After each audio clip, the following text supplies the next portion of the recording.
Hello everybody, this is the iFan here. You've seen it correctly. This Saturday would mark the semi-quincentennial anniversary of the signing of the Declaration of Independence. And therefore, to celebrate it, I'm going to be driving around the northeast of the United States and show you guys several major historic monuments and historic sites pertaining to the Revolutionary War, the Declaration of Independence, and of course I'll be visiting DC on the 4th to watch the fireworks. And even though I'll not visit Philadelphia on the 4th and instead visit Philadelphia possibly on the 5th, I'm still going to take you to Philadelphia anyways, as Philadelphia is where the US Declaration of Independence was signed nearly 250 years ago. And over here is my car. This is my Tesla. I'm going to be driving this around the northeast of the US, which means I'll be driving from around like New Hampshire all the way down to as far as possibly Virginia. I'm not going to go any further south as I have time constraints, and therefore I'll only discuss to you guys about the historic monuments in the northeast, the pivotal historic monuments which shape the US. And yes, it is going to be fun, as this Independence Day is not just a typical Independence Day. It is going to be a profound one, as it is the semi-quincentennial anniversary. But why not? Let me start with Quincy, Massachusetts, as Quincy was home to several influential figures who helped shape the US's early history, including John Adams, John Quincy Adams, and John Hancock. And why not? Let's start with John Adams. Perhaps the most influential figure from the city, John Adams was a massive driving force behind the push for independence. He served on the committee that drafted the Declaration of Independence, was a brilliant constitutional lawyer, and served as the first vice president and second president of the US. And as for John Quincy Adams, he was the child of John Adams, and he was also born in Quincy, technically at the same house as John Adams, and went on to become the 6th president of the United States. Even though he did not sign the Declaration of Independence, as he was just 8 or 9 years old. Before his presidency, he was arguably one of the most accomplished diplomats in American history, playing a critical role in drafting the Monroe Doctrine and negotiating the Treaty of Ghent, which ended the War of 1812. And last up is John Hancock, who was the president of Congress from 1775 all the way to the signing of the Declaration of Independence. And best known for his famously oversized signature on the Declaration of Independence, Hancock was born in what is now Quincy, but used to be part of Braintree, as Quincy only split from Braintree and became independent in 1792. He was a wealthy merchant, a major financier of the colonial resistance, the president of the Second Continental Congress, and the first governor of the Commonwealth of Massachusetts. And over here is the birthhouse of both John Adams and John Quincy Adams. Over here is a plaque detailing John Adams and John Quincy Adams' birthplaces, and this is the description of the Adams National Historical Park. And over here show the description of the birthplaces, and I believe this is one of the houses in the complex. Specifically, this new looking house was John Quincy Adams' birthplace, and the older brownish house was John Adams' birthplace in 1735.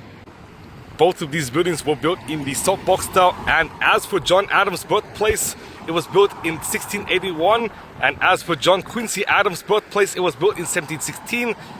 So that meant by the time John Adams himself was born, both of these buildings were already built. And another fun fact, John Adams lived here whilst signing the Declaration of Independence. So yes, both of the houses you see here are significantly less ornate than the palaces I show you in my European vlogs, but both of them, I believe, are utilitarian and quite functional. And given the fact John Adams was another signatory to the Declaration of Independence, that meant Quincy is home to 2 signers of the Declaration of Independence and 2 presidents. Even though Quincy gained independence from Braintree in 1792, the town was first settled in 1625, and if you paid attention to any local news, you may have noticed that last year Quincy celebrated its quadricentennial anniversary, aka its 400th anniversary of its settlement, aka Quincy 400. But here's a naming quirk. Even though most Americans and most people around the world will pronounce Quincy as Quincy, including me, as I'm a globalist and I staunchly reject the local pronunciation, many locals of Quincy and neighboring areas like Braintree, Weymouth, and as far down as Plymouth might not appreciate the pronunciation Quincy, Q-U-I-N-S-E-E. In fact, they would demand that you pronounce Quincy as Quincy, aka Q-U-I-N-Z-E-E. I'm not even joking. That is, of course, a naming quirk and an idiosyncrasy. And yes, the pronunciation Quincy is known as a shibboleth. A shibboleth is any custom, tradition, or pronunciation that distinguishes one group of people from another. Locals often use it as an unwritten test to immediately identify whether someone is from the area or an outsider. If you paid any attention, you would notice that Quincy has more than double the population of Braintree. In fact, Quincy has a population of 100,000 residents, whilst Braintree has a more modest population at 40,000 residents. And whilst both cities have a significant Asian community, in Quincy, Asians are a significant minority, making up 30% of the population. And the further north you go, the more Asians you meet. In fact, in two of its northernmost zip codes, 02170 and 02171, about 40 to 45 to 50% of the population are Asian American. And for me, as an Asian American who came from Vietnam, therefore I use the Quincy pronunciation instead of the Quincy pronunciation, as it aligns more with international standards, as I identify myself as a globalist and travel internationally yearly. In fact, I visit Europe every year.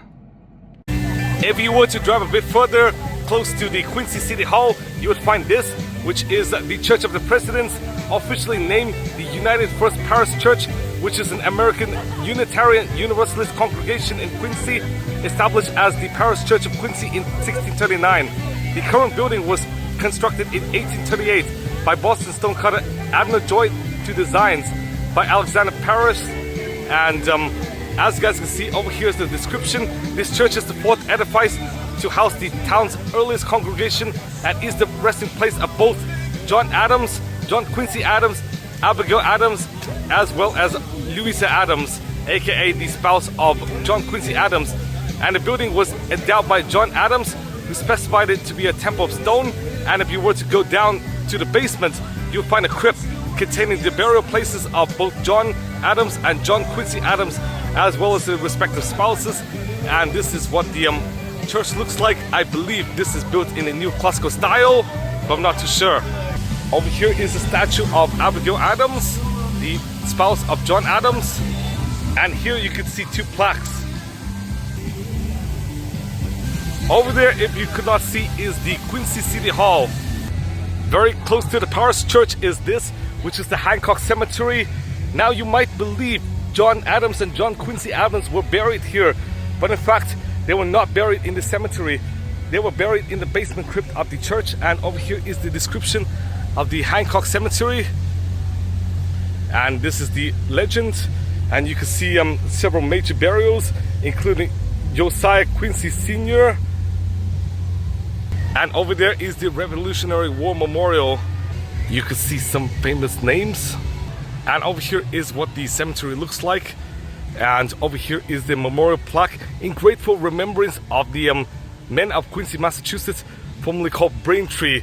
Well, Braintree is technically to the south of Quincy, who on land and sea fought to establish the independence of the United States of America in the Revolution of 1775 to 1783. For the residents of Massachusetts, I really apologize if I pronounce Quincy as Quincy, aka the international standard.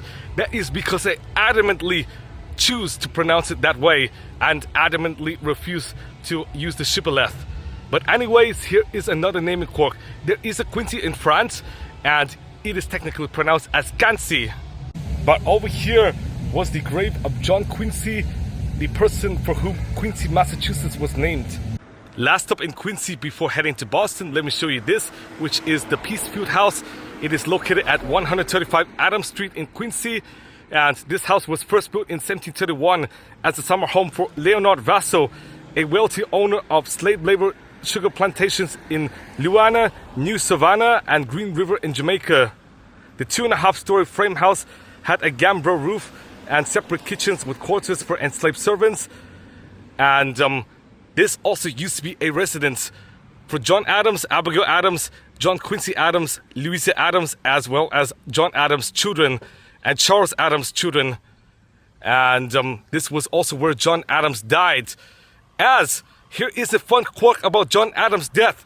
He died on the 50th anniversary, aka semi-centennial anniversary of the signing of the Declaration of Independence. I'm not even joking. And guess who else died just a few hours before John Adams? Thomas Jefferson. Yes, the second vice president and third president. You heard it correctly, second vice president, which meant Thomas Jefferson was the vice president under John Adams. And both died within hours of each other on the 4th of July in 1826. And guess who died exactly 5 years later? James Monroe, the 5th president of the US. Even though John Quincy Adams and his descendants lived in this house, the thing is, John Quincy Adams died in Washington, D.C. in 1848. Okay guys, let me drive straight to Boston. The Paul Revere house is a 60-minute drive away from Peacefield, so I'll see you guys in Boston. After a 16-minute drive, I finally arrived here, which is the Paul Revere house, and it is a historic landmark located in Boston's North End at 19 North Square. It was built around 1680, and it is famously known as the home of the American patriot Paul Revere during the time of the American Revolution. Here is the historical significance of this house.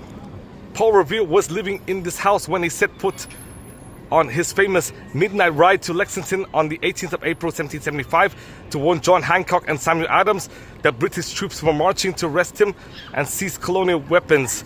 Paul Revere purchased the home in 1770. He and his family lived there for about 2 decades, during which time it was packed with his large family, which eventually included his spouse, his mother, and several of his 16 children. And here is the architectural importance of this house.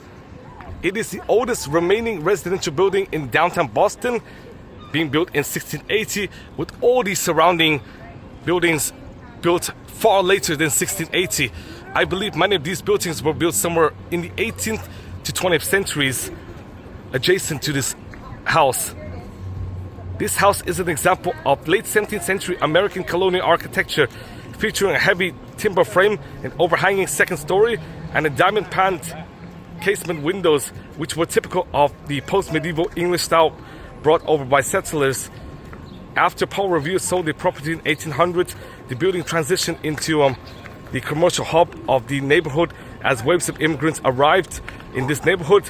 Over the 19th century, the ground floor was used as a cigar factory, a grocery store, a bank, and a tenement housing block.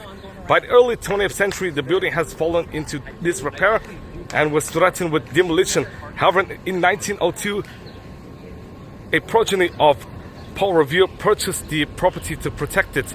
The Paul Revere Memorial Association restored the building, removing the late 19th century storefront modifications to bring it to its approximate 1700 appearance.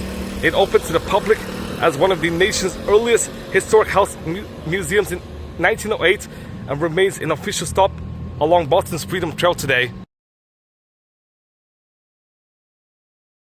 Why not let me head to Cambridge, where I used to live until 2025. I effectively lived in that studio, yes, the extremely small kitchenless studio, during all my undergraduate years, all the way until several years after I graduated from university. The reason why I moved from Cambridge to another suburb is due to the fact my apartment was extremely small, and also it was old as well, and because it is poorly insulated, it has affected my health in some ways. So therefore, I moved to a bigger and newer house, a bit further out of Boston, so I could have some breathing space and recover my health a little bit, especially from respiratory issues. But I lived in that Cambridge apartment through the whole COVID pandemic. But still, it does not mean I hate Cambridge. In fact, I absolutely love Cambridge, even more than the current suburb I live in now. But the thing is, I do have to move out. But still, I really love Cambridge and I miss Cambridge. And I absolutely do have the money to rent one of the new apartments in Cambridge, as they cost $2,500 for a 1-bedroom. But the thing is, I'm currently paying $1,900 a month for rent now, and the reason why I wanted to save money is because I'm a remote worker and therefore I don't need to work in person. So saving a few $100s a month is quite fruitful for me. But here is the unfortunate bit. In less than 2 months, I'm going to be moving out of Massachusetts entirely, ending my 10 to 15 year long chapter in the Boston area. In fact, prior to living in Cambridge, I used to live in another Boston suburb. Unfortunately, it is now starting to get dark, but this used to be my home throughout my undergraduate and post-undergraduate years, and I used to call this home until last year. But last up, let me show you guys Harvard University, the university I dreamt of attending when I was a child. Unfortunately, it is now getting late, but over here are one of the gates to the main Harvard College undergraduate campus.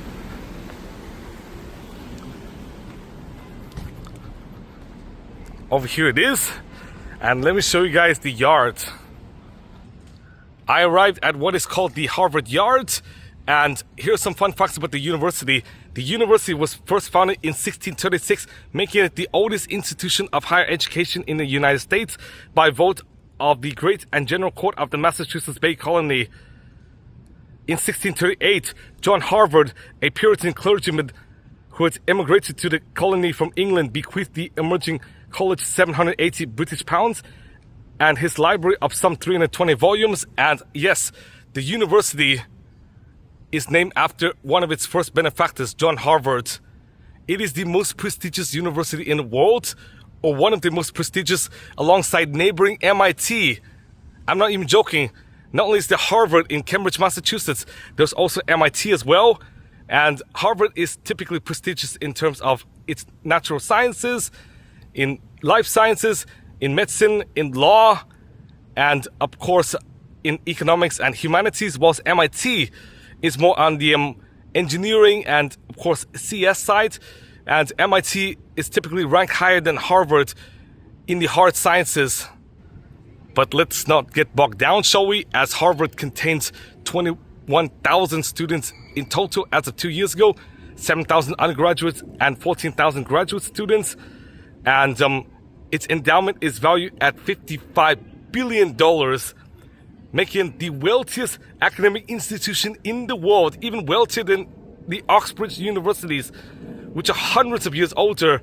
In fact, this city, Cambridge, Massachusetts, is named after the University of Cambridge, one of the oldest universities in the United Kingdom and the second most prestigious in the UK, only after the University of Oxford in the UK.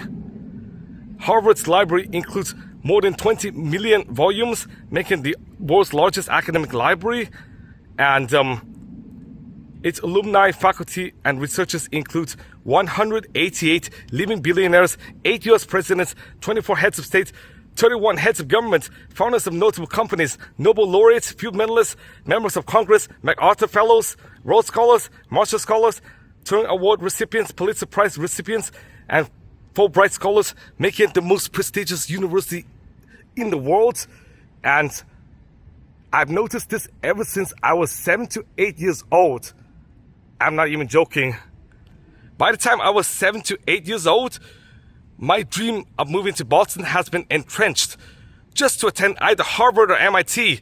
Or if I can't attend, I could attend something like Stanford, Yale, Princeton, or of course a T20 or T30 like New York University, or a T50 like say Boston University. So even though I was classified as gifted and talented by my school, and of course by my family, the thing is I'm not considered a prodigy and I'm considered a late bloomer.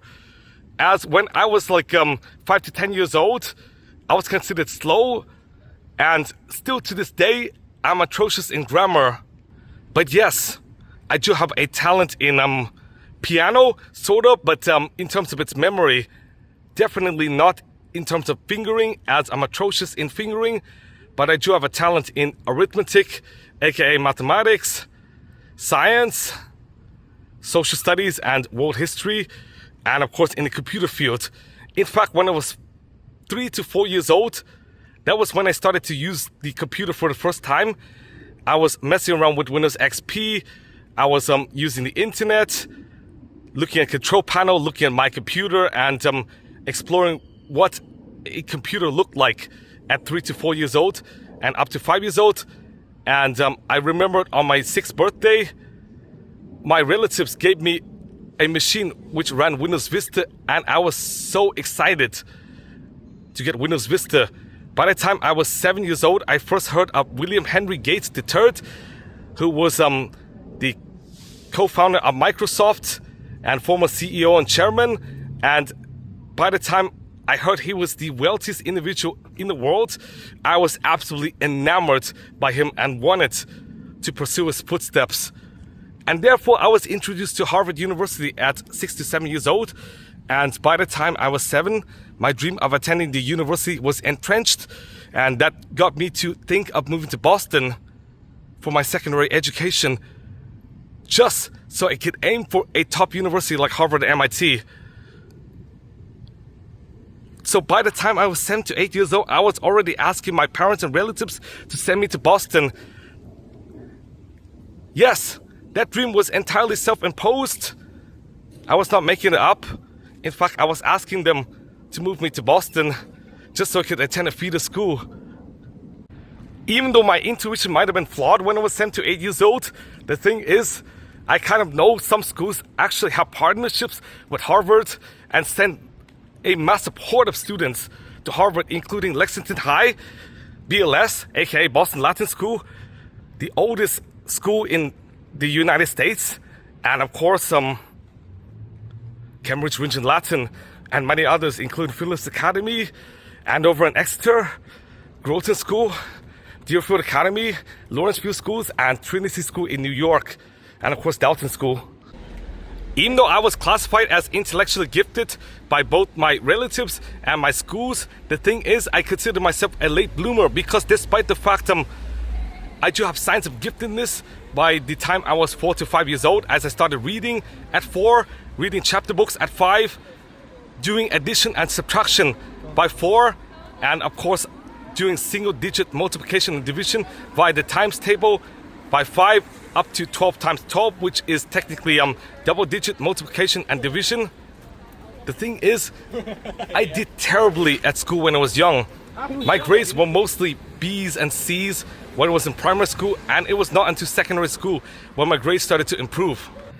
I absolutely apologize for rambling. I'm now going to leave Cambridge and drive around, do some errands before eating dinner when charging this Tesla.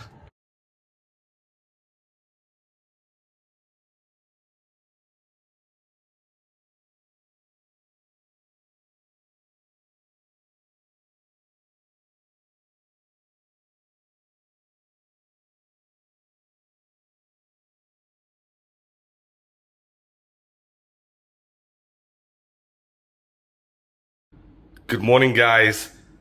I'm going to hang out in Boston for another few hours before possibly heading to either Philadelphia, DC later today or tomorrow. I'm currently at downtown Boston, and over here is the Old State House. The Old State House and the Boston Massacre are fundamentally tied together. The Old State House is the historic building where the British colonial government operated, and the Boston Massacre was a deadly clash that took place right in front of its doors. It became one of the most significant catalysts for the American Revolution. As for the Old State House, it was built in 1713, and it replaced the first townhouse, which was burnt in 1711 at the exact same site. And the Old State House is the oldest surviving public building in Boston. Located at the intersection of Washington and State Streets, it served as the seat of the Massachusetts General Court and a center of British royal government in the colony. It is a classic example of Georgian-style brick architecture. The east gable is famously topped with statues of the lion and the unicorn, traditional symbols of the British monarchy. Inside its chambers, James Otis gave a famous 1761 speech against the writs of assistance, which allowed British authorities to search colonial homes without warrant, inspiring John Adams to write that then and there the child independence was born. Later, on the 18th of July 1776, the Declaration of Independence was read to the citizens of Boston for the very first time from its east balcony. As for the Boston Massacre, it occurred directly outside the Old State House on the night of the 5th of March 1770. Tensions in Boston have been simmering for over a year because the British government has stationed roughly 2,000 soldiers in a city of only 16,000 residents to enforce unpopular tax laws like the Township Acts. It started as a minor dispute when the local apprentice insulted a British sentry guarding the customs house attached to the Old State House. An angry crowd of colonists quickly gathered, snowballing into a chaotic mob. They began pelting the sentry and a reinforcing squad of 8 British soldiers with snowballs, ice, chunks of coal and oyster shells. In the chaos and confusion, a soldier was knocked down by a piece of wood. Someone yelled fire and the British soldiers discharged their muskets into the unarmed crowd. 3 colonists died instantly and 2 more died later from their wounds. Crispus Attucks, a sailor of American and Native American descent, was the first man killed and is widely remembered as the first casualty of the American Revolution. Paul Revere famously engraved a highly stylized illustration of the event shown above that altered key facts to make the British look like cold-blooded killers firing a coordinated volley into peaceful crowds. This image was printed and circulated across the 13 colonies, turning a chaotic street riot into a powerful political symbol of British tyranny. Over here is the State Street MBTA station, and let me look for a plaque which was erected in 1886.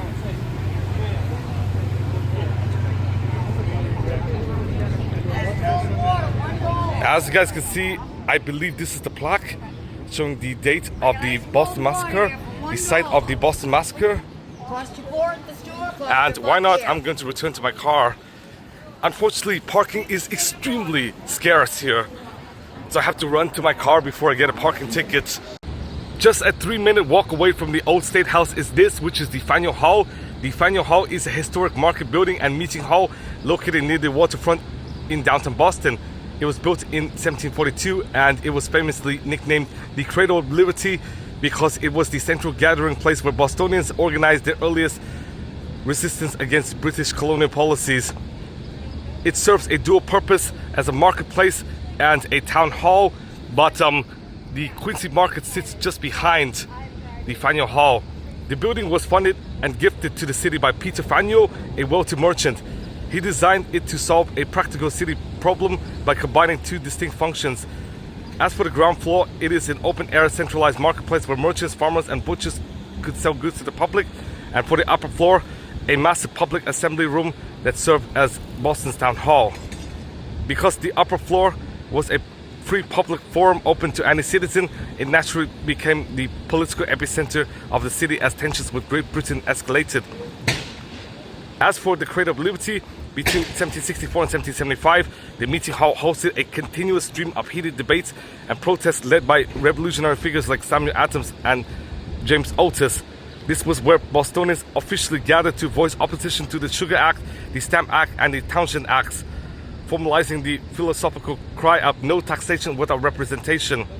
Whilst the final massive meeting that triggered the Boston Tea Party had to overflow into the larger Old South Meeting House down the street, the preliminary debates and committees of correspondence were organized right here. If you look at the cupola on top of the building, you will see a famous gilded copper grasshopper weather vane crafted by coppersmith Shem Drown in 1742.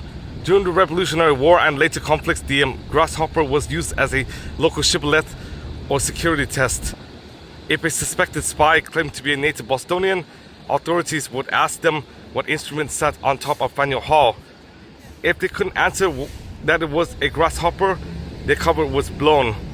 In 1806, the prominent architect Charles Bulfinch vastly expanded the building, tripling its width and adding a 3rd floor, though he carefully preserved the original Georgian architectural style and the historic 2nd floor meeting room.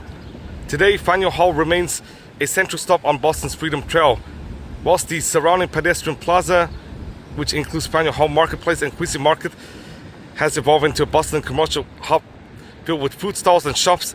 The historic Great Hall on the upper floors is still preserved as a public forum and museum managed by the National Park Service.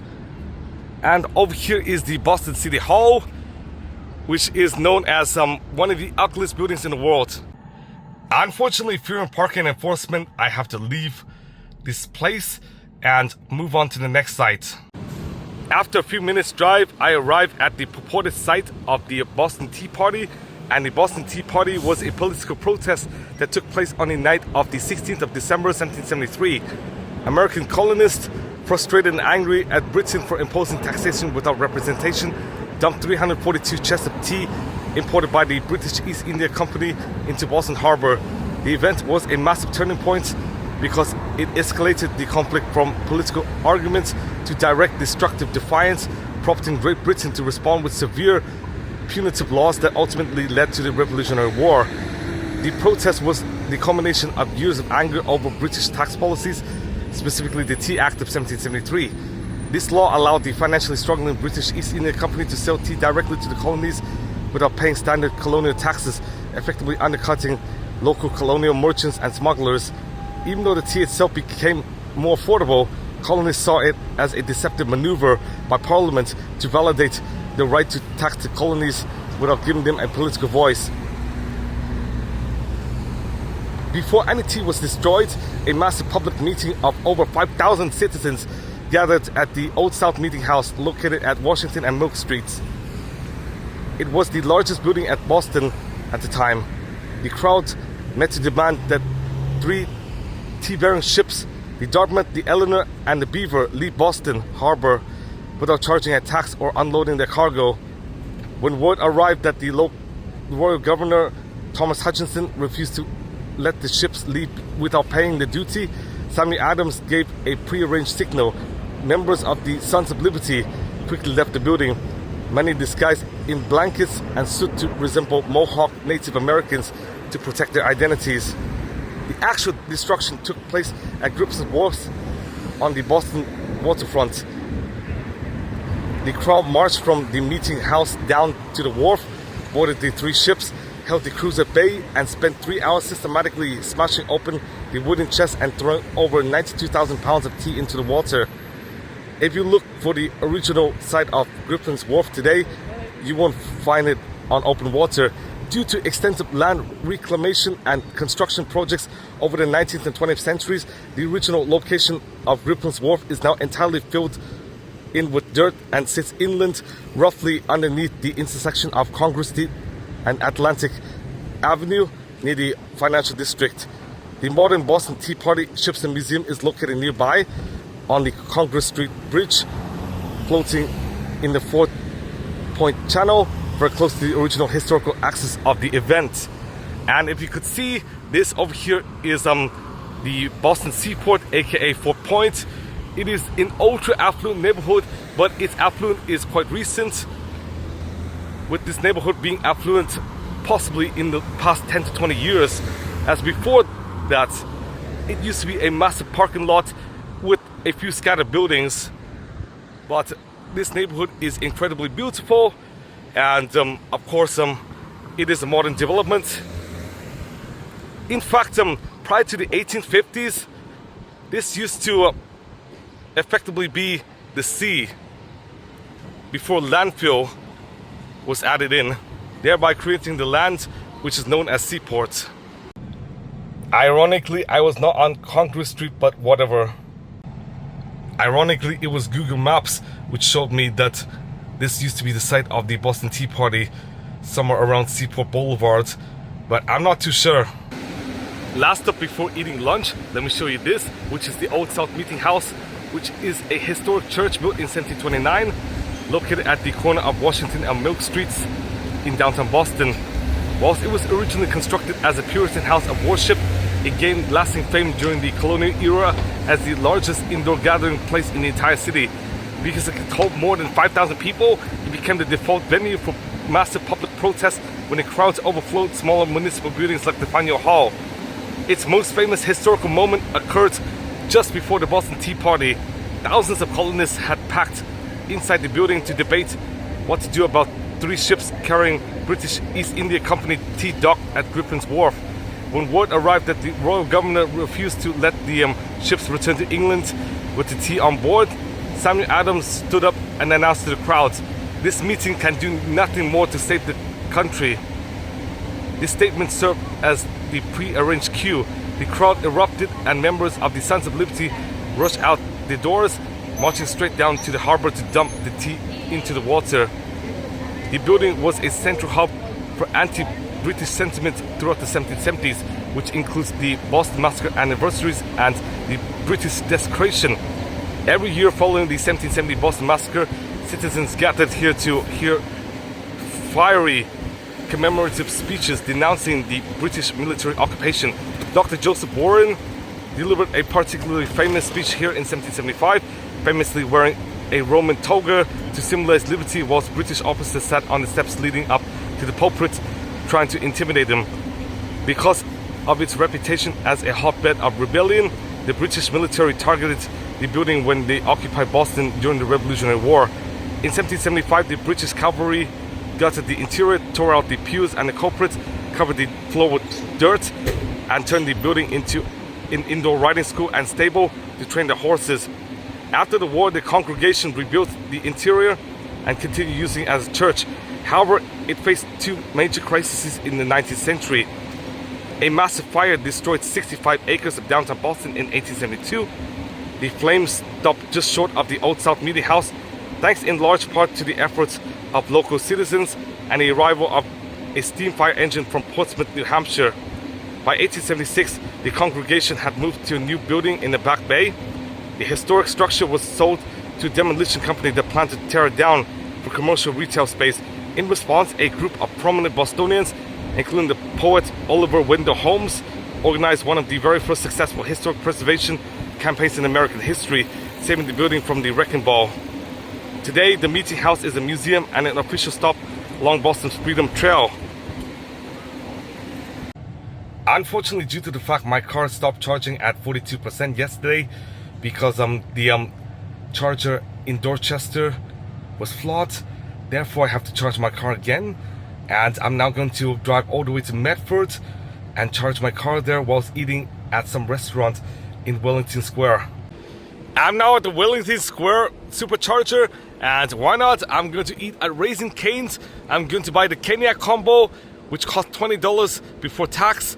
And let me show you guys this. As I've seen this car sit in this parking lot for several consecutive months since the beginning of this year. I'm not even joking. Yes, the Chrysler Pacifica. No, this is not the minivan, but I believe this car has long been abandoned. After a 25-minute drive from the Wellington Square, I finally arrived here, which is Lexington. Over here is the Buckman Tavern. It was the gathering place of the Lexington militia on the 19th of April 1775. And this was what the building looked like. Over here is a statue of John Parker, one of the soldiers who participated in the Battle of Lexington and Concord. Even though he did not die on the day of the battle, he died a few months later in 1775. Due to the fact I'm standing at the Lexington Battle Green, therefore I'm going to discuss to you guys about the Battle of Lexington and Concord, which were the very first military engagements of the American Revolutionary War, of which this battle happened on the 19th of April 1775. They weren't 2 separate wars, but rather one continuous moving battle that started in the early morning and dragged on into the evening. The start point is at Lexington, specifically here, which is the Lexington Town Green. Roughly 700 British Army regulars were marching from Boston to Concord to seize a stash of colonial weapons and gunpowder. Thanks to warnings from riders like Paul Revere, a small group of about 80 local colonial militia, aka Minutemen, gathered on the Lexington Green to block the road. The British commander ordered the militia to disperse. As the colonists began to back away, a shot was fired. To this day, no one knows which side fired it. The British troops immediately fired a volley into the militia, killing 8 colonists and wounding 10. The British then regrouped and continued marching towards Concord.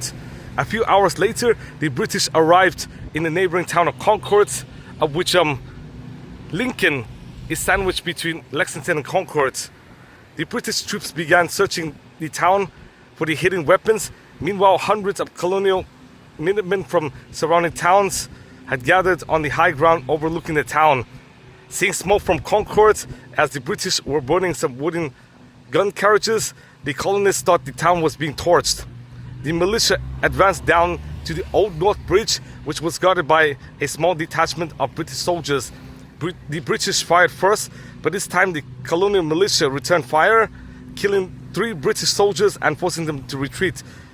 This was the first time colonists fired on British regulars in the open battle. Realizing they were heavily outnumbered as more militias poured in from every surrounding town, the British commander ordered a retreat to Boston. The battle then turned into a brutal 18-mile running gauntlet. Thousands of local militiamen hid behind trees, stone walls, and houses along the road from Concord through Lexington, Medford, aka what is now called Arlington, and Cambridge, constantly firing at the retreating British column. The British barely made it back to the safety of Charlestown, just across the water from Boston, by nightfall. The colonial militias then surrounded Boston, beginning the siege of Boston and officially starting the Revolutionary War, of which 2 months later the Battle of Bunker Hill happened. And even though I did record some clips of Bunker Hill yesterday, the thing is, I'm going to return to Bunker Hill as I kind of messed up on the chronology. Over here is a plaque detailing the early days of Lexington, when the town used to be a parish of Cambridge. And one fun fact, you might have known this, but Lexington is home to the best school system in Massachusetts and one of the best school systems in the country. Its public school is extremely competitive, with over 80% of students taking at least one AP exam. I'm not even joking. The national average is somewhere around 35 to 40%, but at LHS, at least 80% take at least one AP exam. And this district also has a significant Asian minority, of which in the town of Lexington, about 35% of residents are Asian, meaning that Lexington has the largest Asian population out of any municipality in Massachusetts. As even though Quincy has a lot of Asians, the fact is it is heavily divided, as North Quincy has a ton of Asians. In fact, the Asian percentage is larger than in Lexington, but in South Quincy and in Quincy Center, the Asian population is far smaller at 25%. But anyways, it is very good that parking here is ample. Just take a look at it. 2-hour parking. I'm not seeing any parking meters on this specific road, so why not? I'm going to head to Concord. After a 15-minute drive, I finally arrived in Concord, and over here is a description. And let me show you guys what the North Bridge looks like. And here is a fun fact. I did pass through Paul Revere's capture site, which is in Lincoln, as he never made it to Concord. He went about halfway from Lexington to Lincoln, and then he was captured by British soldiers. But luckily, the warning did make it to Concord. Over here is the grave of British soldiers. And as for Paul Revere and fellow writer William Dawes set out from Lexington towards Concord, accompanied by Dr. Samuel Prescott, who was heading home. Just outside Lexington, they were intercepted by a British roadblock. Prescott managed to jump his horse over a stone wall and successfully escaped to Concord to spread the alarm. Dawes also escaped the ambush, although he fell off his horse. Over here is a bridge in his full glory, and Paul Revere was held at gunpoint, interrogated, and eventually released by the British, but his horse was confiscated. He then walked all the way from Lincoln to Lexington on foot, just as the initial battles began, and he never made it to Concord.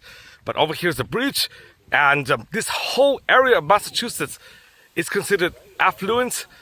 Household incomes often range between 175 and 250 plus thousand a year, and at least 80% of residents in this whole area, which includes Lexington, Lincoln, Concord, and surrounding towns, have at least a 4-year bachelor's degree, whilst at least half have at least a master's or PhD or doctorate or professional degree. That stat is absolutely insane, but several other areas could replicate this, such as parts of Silicon Valley, parts of New York and New Jersey, as well as Northern Virginia and Southern Maryland. I'm now standing on a bridge which overlooks the Concord River over here. If you were to walk to the west side of the bridge, you would see this, which is a Minuteman statue. Unfortunately, on my way from Lexington to Concord, I was a bit distracted, so I forgot to stop by this, even though I did see the Paul Revere capture site whilst driving. But over here it is. I'm currently in Lincoln now, which is a town sandwich between Lexington and Concord. And over here is Paul Revere's capture site. And here's the description. And over here is a timeline after the Battle of Lexington and Concord. I believe so, when they started to run from Concord all the way to Charlestown. But yes, unfortunately, Paul Revere did not make it to Concord. He only made it halfway to Lincoln. Okay guys, I'm going to return to Charlestown, and this will be the final destination in Massachusetts, as afterwards I'll be driving to the Baltimore DC area and Philadelphia area to show you guys some more monuments a bit further south. But let me remind you guys that the Hancock airfield is located somewhere here between Lincoln and Bedford. After a while, I returned to the Bunker Hill Monument, and here's some information about the Bunker Hill and the Bunker Hill monuments. The Battle of Bunker Hill was the first major organized clash of the American Revolutionary War, fought on the 17th of June 1775. It took place just 2 months after the initial skirmishes at Lexington and Concord, whilst the colonial militia was besieging British-occupied Boston. The battle was famous because even though the British forces technically won the ground, it proved that the inexperienced colonial militia could stand its ground against a professional empire. Despite the name, most of the actual fighting took place on nearby Breed's Hill, and fun fact, the hill of which the Bunker Hill Monument stands is called Breed Hill and not Bunker Hill. The colonial forces were ordered to fortify Bunker Hill overnight to overlook the city and harbor, but they chose Breed's Hill instead because it was closer to the British lines and lower down the peninsula. The colonial troops were low on ammunition and gunpowder. To preserve their resources, commanders gave the famous order, "Don't fire until you see the whites of their eyes," instructing men to wait until the British redcoats were in close lethal range. The British launched 3 separate uphill assaults against the colonial earthen forts. The first 2 waves were completely repulsed with massive British casualties. By the 3rd wave, the colonials ran completely out of gunpowder and were forced to retreat. The British took the hill, but at a devastating cost. Over 1,000 British soldiers were wounded or killed compared to around 450 colonials. It showed both sides that the war would be long and bloody and tumultuous. The monument you're seeing here is a massive 221 foot or 63 meter tall granite obelisk built directly on top of Breed's Hill in the Charlestown neighborhood of Boston to commemorate the battle. The cornerstone was laid in 1825 by the Marquis de Lafayette, exactly 50 years after the battle. Because of funding shortages, construction took nearly 2 decades, finally finishing in 1842. The granite used to build the entire monument was quarried in Quincy, Massachusetts, the town I showed you initially in the video, very early in the video. To move the massive stone blocks from the quarries down to the water for transport to Charlestown, builders constructed the Granite Railway in 1826, which is recognized as one of the very first commercial railroads in American history. The monument is managed by the National Park Service as part of the Boston National Historical Park and serves as the final official stop on the Freedom Trail. Visitors can climb the 294 stone steps to the top observatory for a panoramic view of Boston Harbor and the surrounding skyline. And over here is what the obelisk looks like. And the reason why I mentioned metric is due to the fact at least half of my viewers are international. So therefore I want to cater towards the international viewers as well as the American viewers. But over here is the Bunker Hill Monument in its full glory. And yes, the Bunker Hill Monument is the last stop on the 2.5 mile or 4 kilometer long Freedom Trail, which was conceived by journalist William Schofield in 1951. I'm not even joking. But over here you can see one plaque and another, and you can see a schedule over here, as well as a statue of Colonel William Prescott.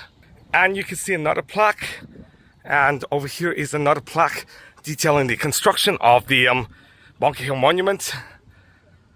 And there is a museum adjacent to the monument, just across the street. Over here are the hours, but unfortunately it is extremely hot. It is 36 degrees Celsius. But you see another plaque here, Breeze Hill. If you were to see, this is the entrance to the museum. Unfortunately, despite the fact the Bunker Hill Museum is free, I did not visit as I was rushing, and now I'm currently in Rhode Island at the Warwick supercharger. Over here's my Tesla, and I'm now going to look for some food. Okay guys, this is what I will have for my Burger King meal, and I'm extremely shocked that 2 OCSs cost $3.29 total. I'm not even joking. A typical OCS would cost like $5 to $7 on its own. The reason why I say 2 for $3.29 was because I have a BOGO coupon, but in reality at this store, 1 OCS costs that much. It is absolutely insane. Over here's my meal complex. After a few hours of driving and a 15-minute nap in Connecticut, with me charging from 40 to 65% in Madison, Connecticut, as I was extremely tired and therefore had to take a nap, I finally arrived here, which is a supercharger in New Jersey, specifically in North Bergen, which is a suburb of New York City. So this will be my last supercharger before showing you guys the Independence Hall in Philadelphia. Yes, unfortunately it will be dark when I show you, but in a few days I may visit the Independence Hall and show you guys the interior. But anyways, I'm now looking for a restroom, as I have a restroom emergency. Over here is Starbucks. It is definitely in a more modern format.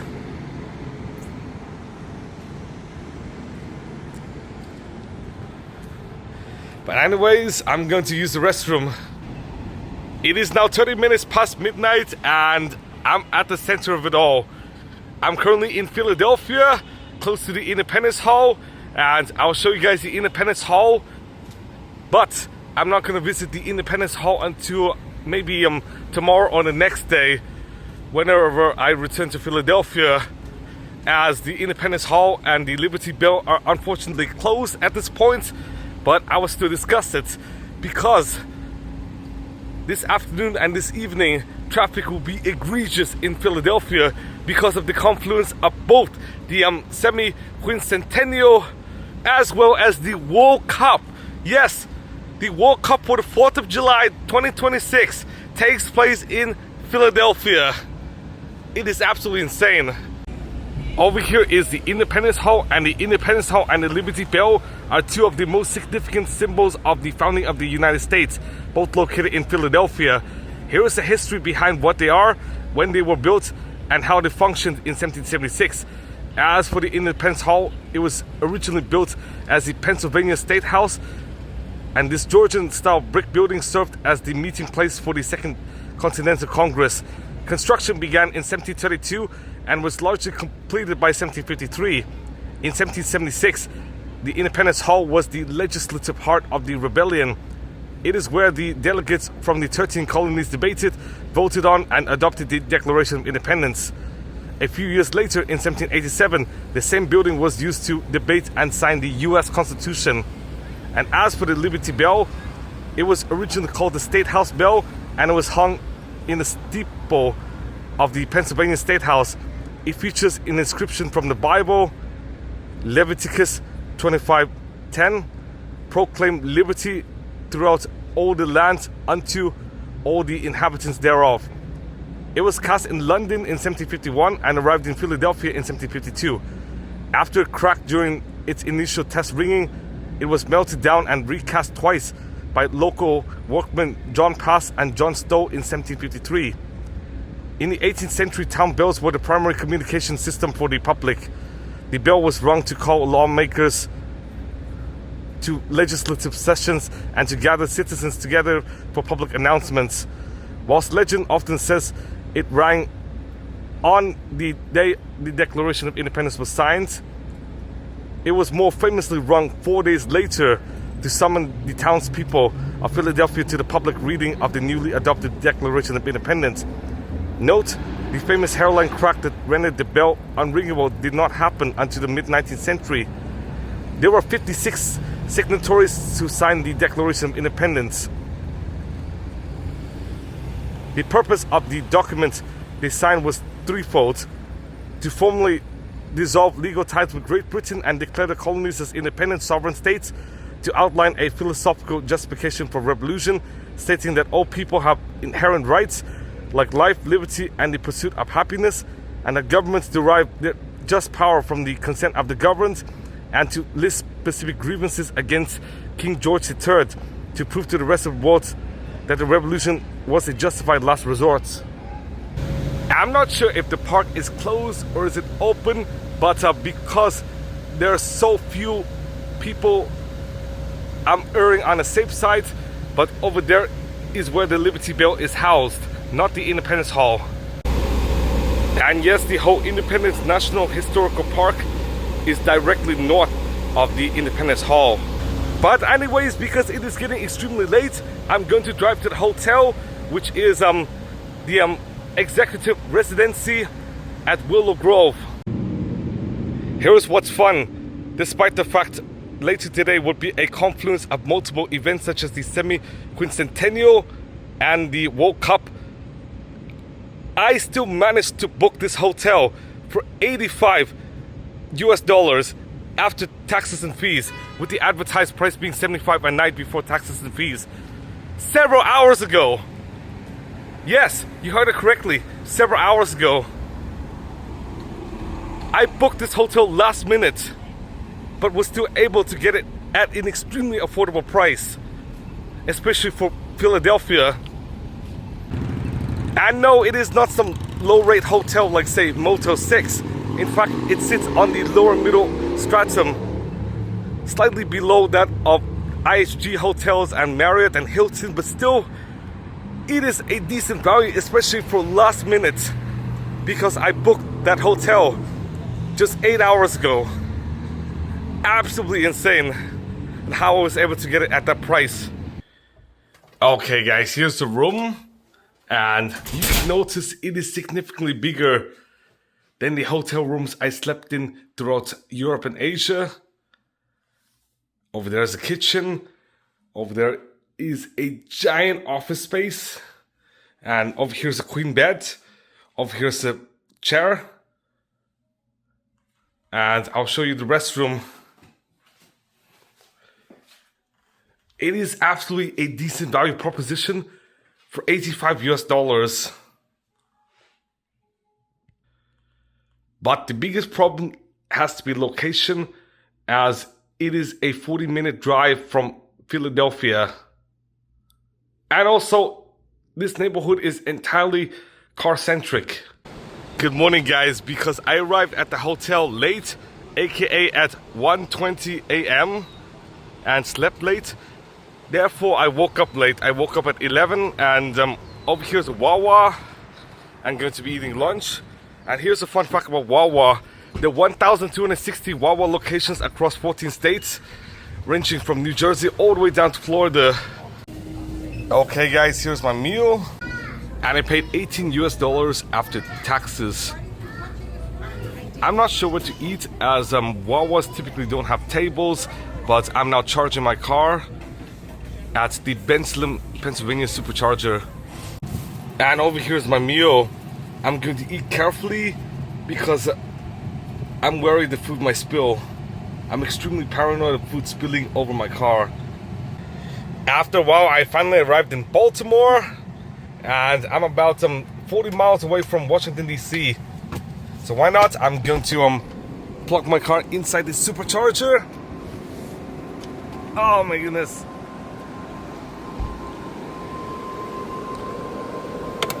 Over here's the supercharger, and I'm currently at Boston Street, so There's a Harris Teeter and a Target. I'll probably hang out at Target for a while. It is extremely hot, 40 degrees Celsius. I'm not even joking, about 104 degrees Fahrenheit. Due to the fact it is now extremely hot, I'm gonna stop by the hotel, which is the Hilton Garden Inn. I paid $110 a night. I booked this hotel about 3 to 4 days ago, and it is at Hanover, Arundel Hills, which is a suburb of Baltimore. So I'm going to stay here for one night, and then I don't know where to go next. Okay guys, over here is my hotel room, and this is what my hotel room looks like. It is extremely big. There are 2 beds. I'm not sure which bed to sleep at, but there is an AC, and this room is extremely cool. Far cooler than the outside. I don't know, maybe I'm going to take a slight nap. It is so hot, 40 degrees Celsius. I'm extremely fatigued, but I do have one sibling who's an aspirational medical doctor who is associated to Johns Hopkins Medical School, by the way, if you want to know why I'm here. But that is of course not the main purpose, as I'll probably visit Washington DC or Northern Virginia, as I do have relatives living in that area. But yes, I do have 2 sisters. If you want to see the restroom, here is the restroom.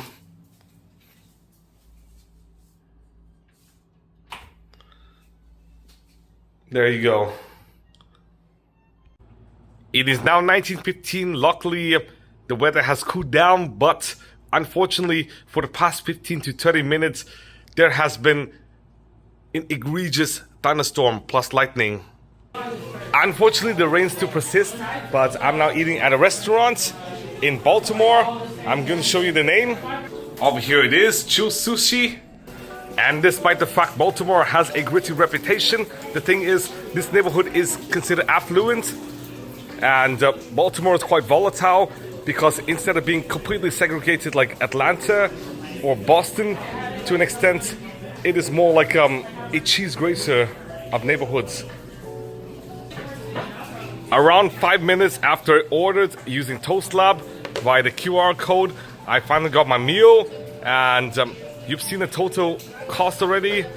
Just multiply that number by 7% plus the tip, and you would find out the total cost is slightly more than $30 US. Due to the rain earlier today, I decided not to watch fireworks in DC and instead watch fireworks locally in Baltimore. And I'm at the Inner Harbor now. It is now around 21:30, and I'm still waiting for the fireworks. Over here, I believe, is a war fragment of some sort, and over here is the World Trade Center Baltimore. I'm not even joking. Specifically, I believe this fragment comes from 9/11, not a war. I really apologize if I call this a war fragment. Yes, just take a look at this plaque. Together we remember the people of Maryland who perished on the 11th of September 2001. And it is eerie that this fragment is next to the World Trade Center in Baltimore. Unfortunately, the rain has increased, but you can see a few firecrackers here, and I just saw a few fireworks. So I believe the fireworks have started at 21:50. Okay guys, over here are the fireworks.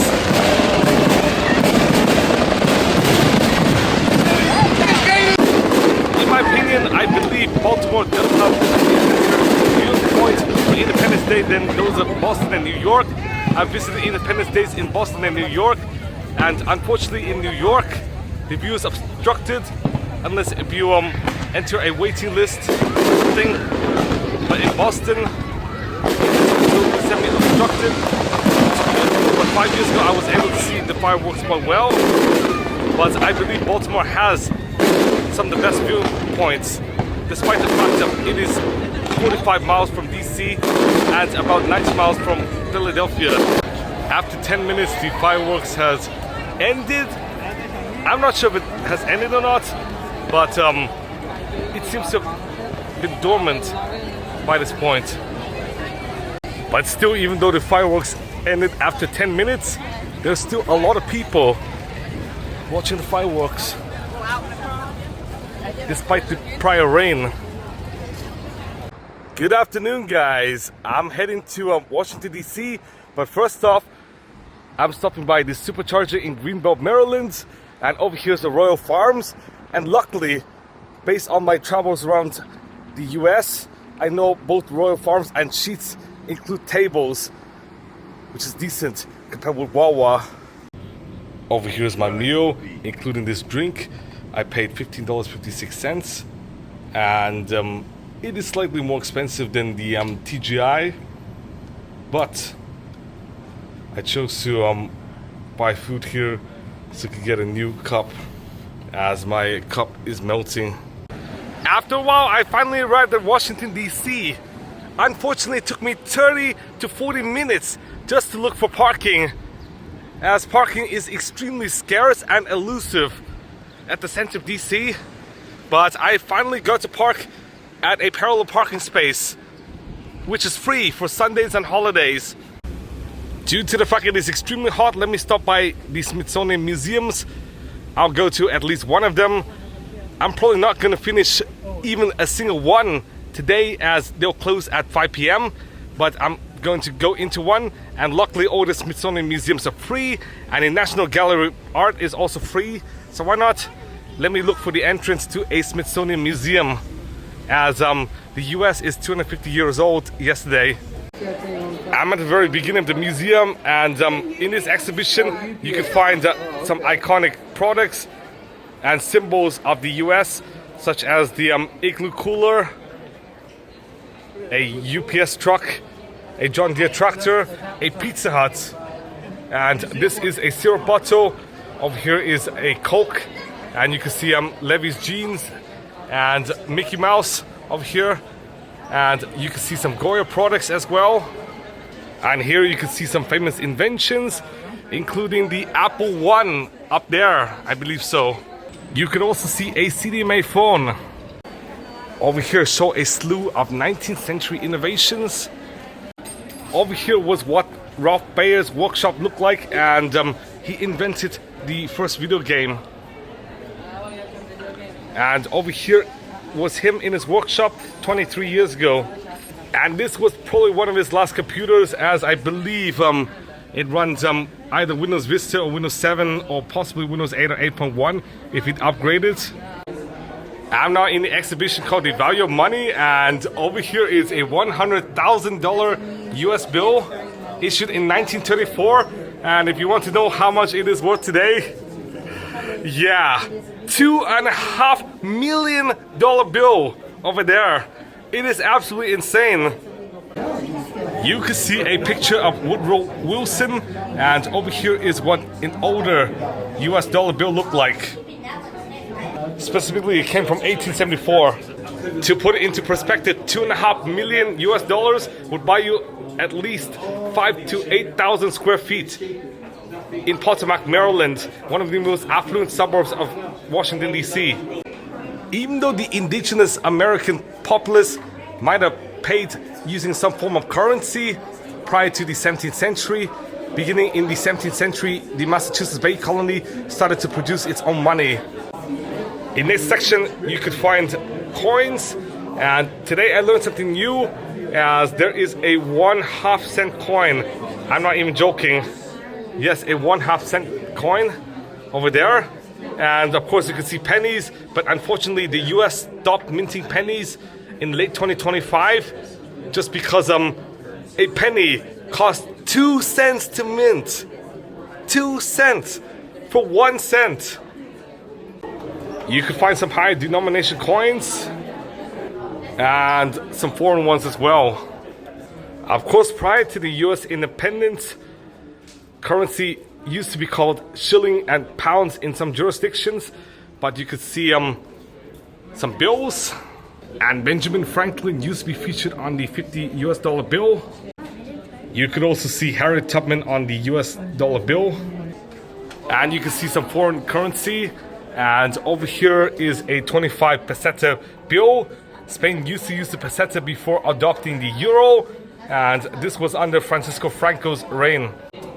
Over here you can see some more recent bill designs, And many recent builds are created using polymer rather than paper, because polymer is more durable and it is harder to counterfeit. And you can see a new rendition of the US $100 bill, and you can see some foreign currencies as well, including, I believe, is this the British pound? Yes, it is, a £5 note. And you can see the Romanian leu. And nowadays, instead of using cash, people start to use credit cards over here. Mobile payments. Unfortunately, this is, I believe, a 4S. And of course, a computer to pay for items. And some people even resort to cryptocurrency like Bitcoin, Ethereum, Solana, Ripple, aka XRP, or Doge, or Cardano. Now, given the fact Romania is slated to join the Eurozone in the next several years, the Romanian leu would disappear, just like the Bulgarian lev from circulation, as Bulgaria joined the Eurozone a few months ago. But similar to the Bosnian convertible mark, the conversion rate between the euro and the former Bulgarian lev was 2-to-1, where 1 euro equals 2 Bulgarian lev. You've definitely seen from my vlogs 2 years ago that in Bosnia, the colloquial term for convertible mark is km, even though globally km is used as kilometer. Over here you can see an early tractor, aka the Waterloo Boy tractor from 1918. And it is next to the Mars Hall of American business. And at the very beginning, you can see some early capitalists, including Paul Revere. Yes, the same guy who rode his horse from Lexington to Concord, but stopped short at Lincoln because he was apprehended by the British.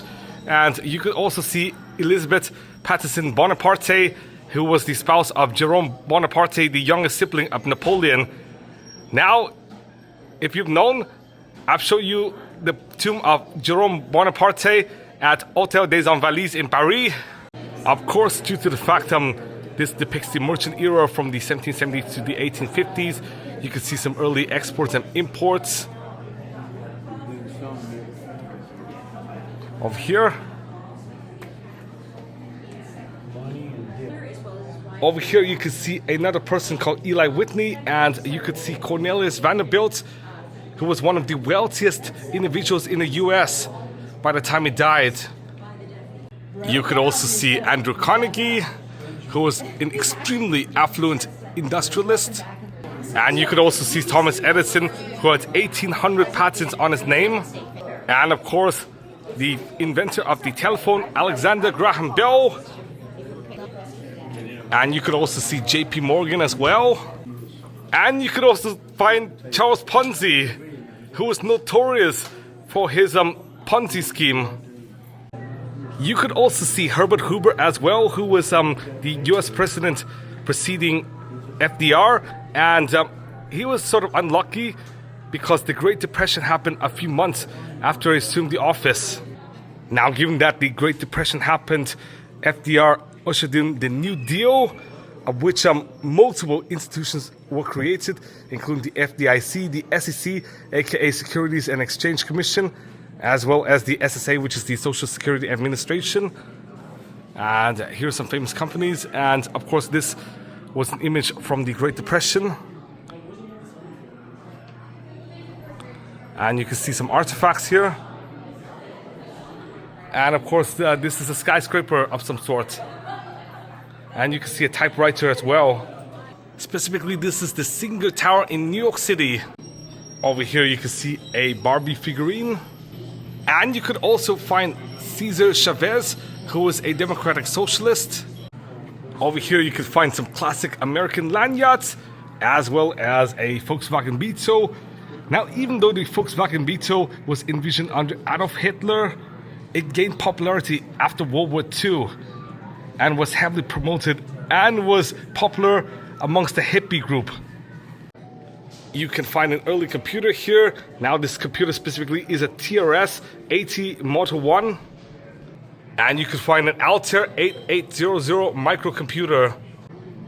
You can find some more recent innovators and entrepreneurs such as Sam Walton, who was the founder of Walmart, Gaten Allen, and of course Jobs, founders of Microsoft and Apple respectively. Over here is an exhibition related to the stock market, and Bitcoin and Ethereum and the broader crypto market are in a bear market. They're kind of close to the end, but by the beginning of next year they would enter bull market, especially if the Clarity Bill passes. Over here you can see two notable financiers.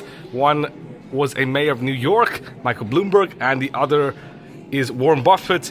He retired at the end of last year. But you can see some modern artifacts over here. And of course you could see the real wages, and just take a look at the income inequality from 1970 up into the early 2010s. The working class and middle class are unfortunately stagnant, but the upper middle class has been rising quite a bit. And of course the elite class would rise dramatically faster, aka the 1%. But over here you can see a photograph taken during the Arab Spring, and you can see a few electronics here. Most notably a Motorola Dynatac. Yes, that was what the Dynatac looked like. And you could also see an iPhone. I believe this is a 3GS. And you can see the Nexus 1, as well as a BlackBerry. And you can see an iPod and a PDA. Specifically this over here is the Apple Newton message pad. Over here is a BlackBerry RIM PDA from 2000. Over here is a Palm Pilot 5000 PDA. Over there is of course the Game Boy. And this I believe is the 4th generation iPod Classic. Over here is a PC's limited computer from 1985, which possibly runs Windows 1.0 or is capable of running Windows 1.0. And you could find a Japanese McDonald's logo. I'm sorry if I spent too much time rambling at the business and money sections. I'm an aspiring entrepreneur. I'm not sure what the history of the US exhibition is, but I'm now in a temporary exhibition. This features transit, and this was what a train looked like in the 19th century. And in the 19th century, a lot of people ride horses like this. Over here was what a typical grocery shop looked like in 1900, and in 1900 a lot of people rode bikes, and you can see the food being sold, and you can see a streetcar as well as a horse carriage cab. But this was what DC looked like in the late 19th century. You can see a delivery wagon attached to a horse, but there is no horse here. Unfortunately, with the advent of cars, streetcar tracks started being pulled from the US. Streetcars still exist in the US, but it is far more limited today than during the mid-20th century. In contrast, Europe still has thousands upon thousands of kilometers of streetcar tracks. You can see old streetcars in Lisbon, Portugal. And of course, this coincided with the growth of the suburbs, but even though you could find old streetcars in Lisbon, there are still a ton of new streetcars in Lisbon, if you could see from my video. You could see a model of 3 big early 20th century ships, and you could see how a ship engine works down there. And over here of course is an early car. Specifically, this was a Winton touring car, Vermont. Over here is the front of a steam locomotive, and you could find early 20th century license plates, as well as a 1930s parking meter. And over here, early driver's license, early automotive registration certificates. And you can see some automobile manufacturers. Unfortunately, many of them have been long gone. But of course, Chrysler and Ford still remain. But Oldsmobile has died off in 2004. Over here was an old fuel pump. And you can see an early car toolbox. Some older car components, including engines and radiators. And of course, this is an older car. Specifically a Ford Model T Roadster from 1926. You could see a Flying Merkle from 1913, an example of an early motorcycle. This was what a city bus looked like in the 1950s. And of course, you could find a Pontiac Grand Prix from 1967, a police patrol motorcycle from 1976, and of course over there is a Chrysler minivan. Specifically, it is a Dodge Caravan from 1986. You could see a Werner trailer attached to a Peacefield Model 359 tractor from 1986. And of course, because of the oil crisis from 1973, people started importing smaller foreign cars, specifically Japanese cars, and over here is a Honda Civic from 1977. Of course, you could see that in the 1970s, people used to queue for hours at a fuel station because fuel was extremely scarce in 1973.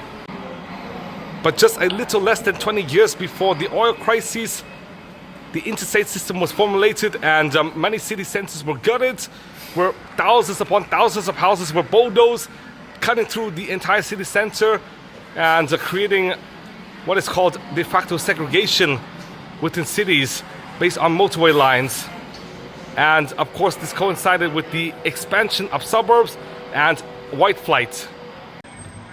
Over here, I believe, is an interior of some train. And you can see those were what cars looked like during the mid-20th century, including a truck here. And many suburbanites bought station wagons, aka estate wagons, during the mid-20th century before the rise of the minivan I just showed you earlier. This specifically is a Ford Country Squire, and you can see a Schwinn Panther bicycle, and of course a toy car. Houses were of course extremely affordable, but these houses are relatively small, somewhere around 1,000 to about 1,500 square feet. Of course, these were what cars and trucks looked like during the 1940s and 1930s, and you can see the very famous Route 66. Unfortunately, it existed until 1985, but here's a fun fact. The longest numbered road in the US is Route 20, and the longest interstate in the US is I-90. Both run through Boston. US 1, the longest north to south road, also runs through Boston, but I-95 has been diverted via a ring road 10 miles from Boston. So it does run through Newton and Norwood and stuff, but not straight into Boston. But I-93 runs through Boston. But yes, in the past 2 hours, I spent my time at the first floor. And I've not even finished with the first floor yet. I'm now at the second floor, and you can see the Star-Spangled Banner, the flag that inspired the national anthem. Over here is a statue of George Washington by Horatio Greenough in 1840, with him possibly wearing some sort of toga, I believe so. In 1832, to mark the centennial of George Washington's birth, the U.S. Congress commissioned Horatio Greenough, a young, virtually unknown Boston sculptor, to make a statue of the first president. Greenough wanted the classically inspired sculpture to honor Washington's highest and noblest values, amongst those that, as both a victorious general and the nation's first president, he voluntarily handed his power, symbolized by the sword, back to the people. Over here is the Linda and Pete Clausen Hall of Democracy. And you can see several important individuals. And you can see a section on declaring independence and adopting the Constitution. And over here are the voting requirements in 1792. Unfortunately, there is no universal suffrage for all adults at any circumstance.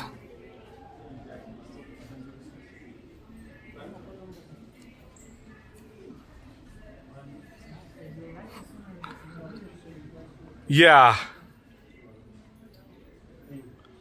It is absolutely shocking that only white males who owned property could vote. And it is probably more restricted than even that in some entities.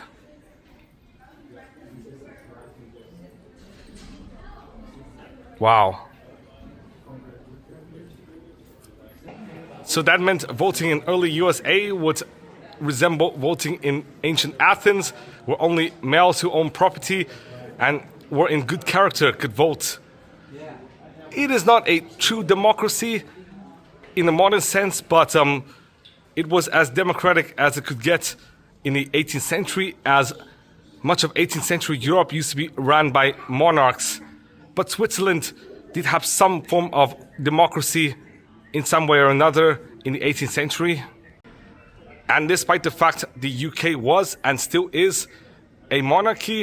In 1689, England became a constitutional monarchy when the English Bill of Rights was codified, which limited the king's governance without approval from the parliament. And of course, you definitely knew about Magna Carta in 1215. And in 1215, that law was revolutionary as the king, aka John I at the time, was subject to the law just like everybody else. And it offered protections from arbitrary imprisonment and of course access to impartial justice. And lastly, over here is a section dedicated to voting. Over here, luckily, universal suffrage has been granted to everybody over the age of 18 starting in 1971. Prior to this, US citizens needed to be 21 to vote. Over there will be Statue of Liberty with her holding a torch, and unfortunately it is now 5 p.m. and the museum has closed, so I'm now going to go down. But in my opinion, I believe all the Smithsonian museums are definitely worth visiting and have some of the best value propositions out there, as instead of costing any money, they're absolutely free. And the Smithsonian museums and the National Gallery of Art are massive, which means you could spend hours upon hours at a time at each museum and still not finish. And if you live anywhere in the Washington DC area, it is definitely worth visiting, as if you live within a 10 to 20 mile commute from Washington DC, you could take the W Massacre, which is a commuter rail or bus transit system, plus a metro system. So the metro is kind of a hybrid between a metro and a commuter rail, and you could take these and visit DC every weekend to go to these museums. But the thing is, hotels in Washington DC could be quite expensive at times, and much of Maryland and Virginia are quite car dependent, just like the rest of the United States.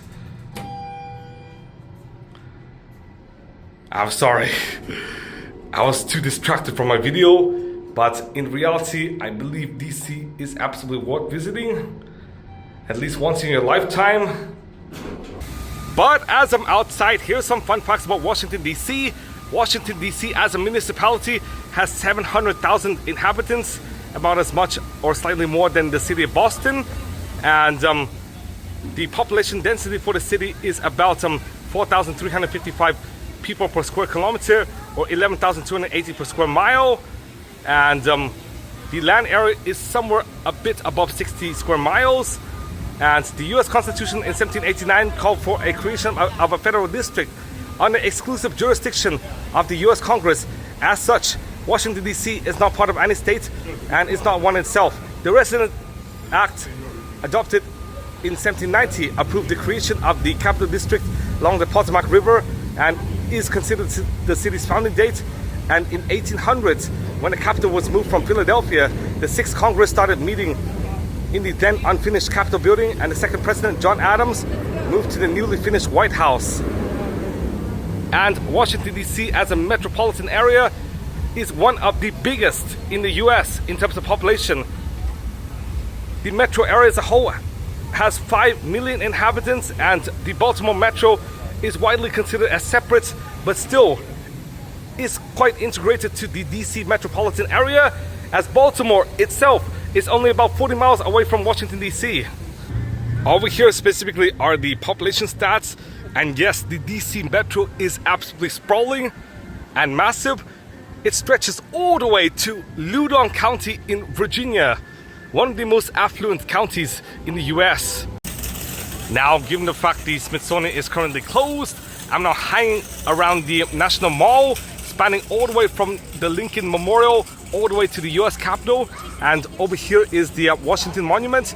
It was built between 1848 and 1884, and construction was halted for 25 years due to the Civil War and funding shortages. And it was built to honor George Washington, the nation's first president and military commander. Standing at just over 555 feet, this massive marble obelisk is the world's tallest predominantly stone structure. If you look closely, about a third of the way up the monument, you can see a distinct shift in the color of the marble, This marks where construction stopped in 1854 and resumed in 1879 using stone from a slightly different quarry. And you can notice it from about here, I believe so. Across the road you could see the Eclipse, followed by the President's Park, and then the White House, and lastly the Lafayette Square. But unfortunately the view is obstructed, but I'm not sure at what angle you could see the White House at. But over here is a clearer view of the Washington's Monument, and of course this is where the line is. Over here is the rear facade of the White House, and it was built between 1792 and 1800 and rebuilt between 1814 and 1817 after being burnt by the British in the War of 1812. And it was designed by the Irish-born architect James Holben. And the White House is the official residence and workplace of the President of the US and of the executive branch. Holben modeled the design on Leinster House in Dublin, a Grand Georgian-style ducal palace. Its clean, symmetry-driven Palladian architecture was chosen to represent an accessible executive branch rather than a towering royal fortress. And yes, this is, of course, the residence of President Donald J. Trump. But anyways, unfortunately, access is restricted. So I'm now going to walk to possibly the Lincoln Memorial. I'm now at the World War II Memorial, and over here you can see the Atlantic and of course the Pacific. And if you were to look directly west, you would find out the Lincoln Memorial.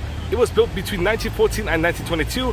It was designed by Henry Bacon, and this memorial honors Abraham Lincoln, who preserved the nation during the Civil War. Architecturally, it is built to resemble a traditional Greek Doric temple, symbolizing the birthplace of democracy. The exterior features 36 massive fluted columns, representing the 36 states in the Union at the time of Lincoln's death. Inside sits the famous 19-foot tall marble statue of Lincoln, carved by the Pizzarilli brothers, flanked by inscriptions of the Gettysburg Address and his second inaugural address. But anyways, because of the 35 degrees Celsius, aka 95 degree Fahrenheit weather, sitting next to this fountain is incredibly soothing. And you can see Atlantic to the north and Pacific to the south. And over there is the Lincoln Memorial. And over there, of course, is the Washington Monument. After a 10-minute walk, I finally arrived here, which is the Lincoln Memorial. And this is what the Lincoln Memorial looks like. I'm going to climb up to the Lincoln Memorial. And this does share a similar design language to that of the Temple of Hephaestus. But it definitely does not look too similar. It just shows a similar design language. Unfortunately, because walking to the Capitol would require a 50-minute walk on a straight line from the Lincoln Memorial. Therefore, I might not have the opportunity to show you guys the Capitol, but you could see the Capitol all the way from here. It is unfortunately microscopic, but it was built between 1793 and 1826, with the iconic massive cast iron dome being added between 1855 and 1866. And the Capitol is the seat of the legislative branch of the federal government, aka Congress. The Capitol dome is a marvel of engineering, though scaled to match a democratic assembly. Designed primarily by William Thornton, Benjamin Latrobe, and Charles Bulfinch, its neoclassical style directly mirrors the grandeur of ancient Rome, symbolizing the democratic power of the legislature. And why not? Let me climb up the Lincoln Memorial. I'm now 11 steps up, and you can see the first 11 states to be admitted to the Union at the very front of the Lincoln Memorial, starting off with Delaware, and then Pennsylvania, New Jersey, Georgia, Connecticut, Massachusetts, Maryland, South Carolina, New Hampshire, Virginia, and then New York. After 58 steps, I finally arrived, and over here is the Abraham Lincoln statue. In this temple, as in the hearts of the people for whom he saved the Union, the memory of Abraham Lincoln is enshrined forever. You can see an inscription and a wall painting from the south side, and on the north side you can see a longer inscription and another wall painting. I'm now at the Korean War Veterans Memorial, and this is what the memorial looks like. Freedom is not free. You can see a plaque detailing it. And directly to the north, you could find the Vietnam Veterans Memorial. Over here is another plaque. And I believe these include an exhaustive list of soldiers who might have died or fought for the US during the Korean War. Here are the stats.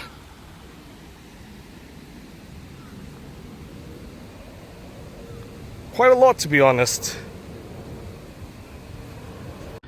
After another 10 to 15 minute walk, I finally arrived here, which is the viewing point for the Thomas Jefferson Memorial. Overlooking the tidal basin is this, which is the Thomas Jefferson Memorial. It was built during World War II, aka between 1939 and 1943, and it was dedicated to the author of the Declaration of Independence and the third president. Architect John Russo Pope designed the building as a direct nod to the Roman Pantheon and Jefferson's own architectural masterpiece, the Rotunda at the University of Virginia. It features a grand circular dome and a classic Roman Ionic portico looking out beautifully over the tidal basin. Inside is a 19-foot bronze statue of Jefferson surrounded by excerpts from his writings on liberty and religious freedom. Over here is a full view of the Washington Monument, and unfortunately I'm extremely burnt out due to the extreme hot temperatures, yes, the oppressive heat, and the fact 10 days ago I was in Europe. After a 40-minute walk from the Lincoln Memorial, I finally returned to the site where my car is. But here is an incredible news. Despite the fact I parked here for over 4 hours, I was not fined. Now fortunately, because today is a Sunday, parking is free, but only for 2 to 3 hours. Due to the fact I was effectively burnt out because I walked a lot. Therefore, I'm stopping by a hotel, the Holiday Inn Express, at 6055 Belgrove. And over here is what the hotel looks like.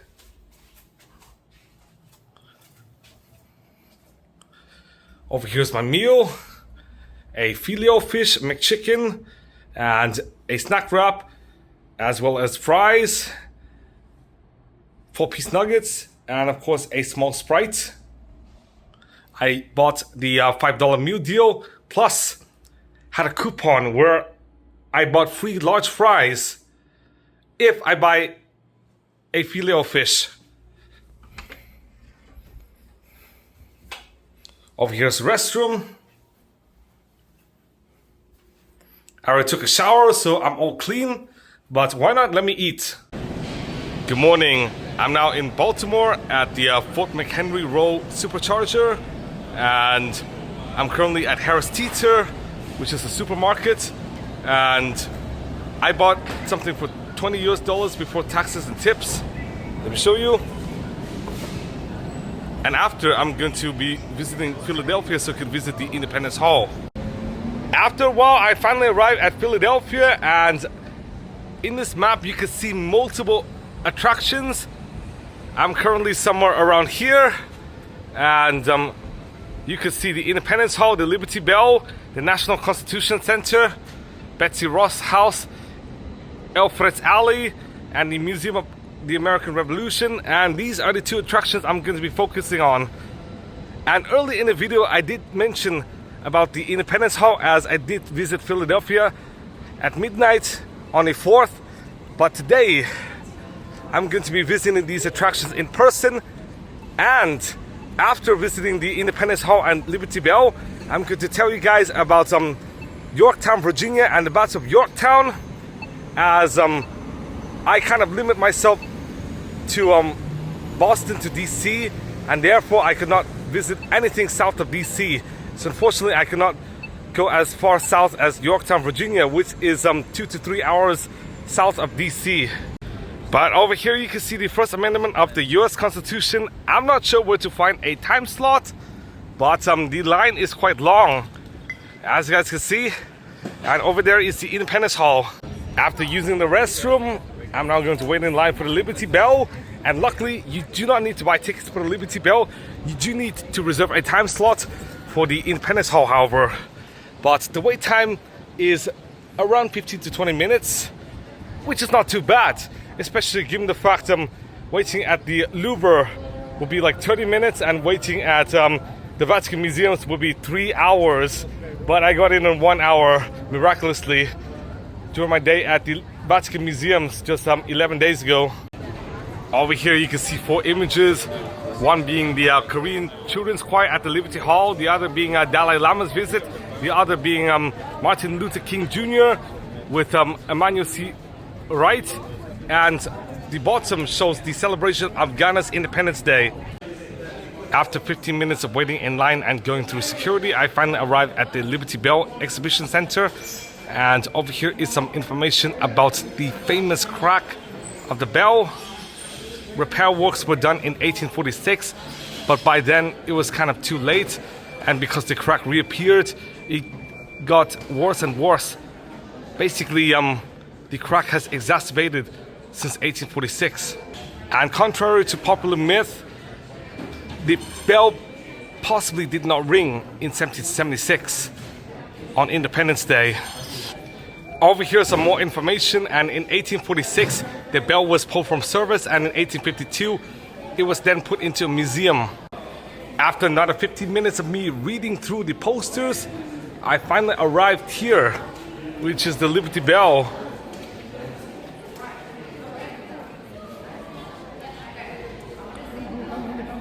Let me show you the Liberty Bell in its full glory.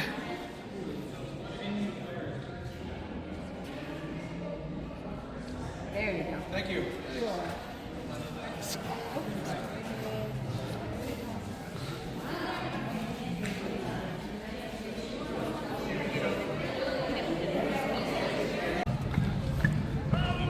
I'm now outside, and you can see a small military march, sort of.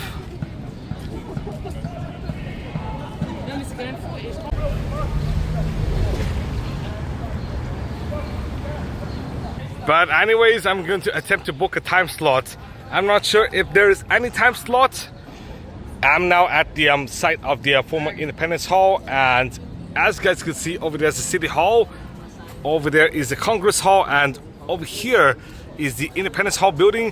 Unfortunately, you have to buy tickets at least 1 day in advance, and because I haven't, therefore I'm not able to show you guys the Independence Hall unless I buy pictures from 5 years ago, because 5 years ago I did visit the Independence Hall, but I did not record as it was a personal trip due to the fact Independence Hall tickets sold out. Therefore I'm going to enter the Congress Hall and show you a brief tour if I can, otherwise I'll show you an image. Over here is the interior of the Congress Hall, which was the seat of the US Congress from 1790 to 1800. And I'm now heading upstairs. I'm going to tell you about the Congress Hall later, once I get out. And upstairs you can find a few offices, including the Senate Secretary's office, the Joint Committee room, the East Committee room, with a portrait of Louis XVI, as France funneled in a ton of money to fund for the American Revolution against the Brits, and therefore France was an ally of the US.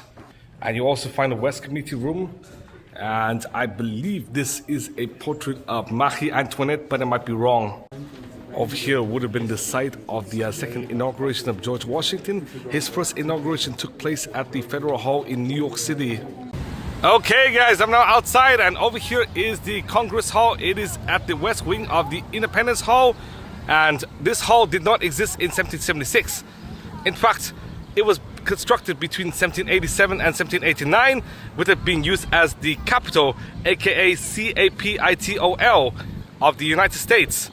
Between 1790 and 1800, it served as the site for the second inauguration of George Washington and the only inauguration of John Adams. And by 1800, when the capital permanently moved to DC, that was when you see an opposition party, aka the Democratic Republican Party, which ran against the Federalists. Even though the Federalists advocated for stronger federal power, the Democratic Republican Party, of which Thomas Jefferson ran in, wanted to give more powers to the states. But over here is the Congress Hall, and 3 new states were admitted: Kentucky, Tennessee, and Vermont. The Congress Hall was restored to its original appearance in the 20th century, but some of the furniture are replicas, such as the seats you're sitting in. But the seat of the Speaker of the House at the very middle was the original seat. And some of the desks were of course replicas, but other desks were original. But why not let me leave Philadelphia? So goodbye Philadelphia. It's kind of unfortunate I did not get to visit the Independence Hall either 5 years ago or today, but I might visit it sometime in the future. But I'll move out of Massachusetts and down into Atlanta, Georgia, so unfortunately I might not be able to visit the Independence Hall. But anyways, I'm going to drive all the way up to New York, show you the Federal Hall, but unfortunately there is a congestion fee of $9 between 5 a.m. and 9 p.m. So it might be really expensive, but I'm now heading back to Massachusetts, and I should be in Massachusetts by about midnight or something.